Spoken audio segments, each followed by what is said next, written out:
वळूयात पुढील महत्त्वाच्या बातमीकडे। सुनेत्रा पवारच राष्ट्रवादीच्या राष्ट्रीय अध्यक्षपदी सोमवारच्या बैठकीतून हे संकेत मिळाले। बैठकीत 26 फेब्रुवारीला निवड होणार आहे। अजित पवार यांच्या निधनानंतर आता राष्ट्रवादीचा राष्ट्रीय अध्यक्ष कोण असेल यावर चर्चा सुरू होती। याचे संकेत सोमवारच्या बैठकीतून मिळाले।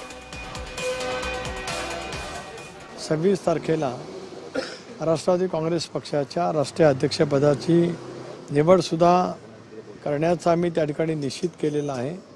त्या दृष्टिकोनातून आम्ही 26 तारखेला देशांतील आमचे काही प्रतिनिधी, राज्यांतील आमचे विधानसभा, विधान परिषद, लोकसभा, राज्यसभा प्रतिनिधी, अधिक पक्षाचे प्रमुख नेते उपस्थित राहून त्या संदर्भातली जी प्रक्रिया आहे पक्षाच्या घटनेनुसार ती त्या ठिकाणी पार पाडली जाईल।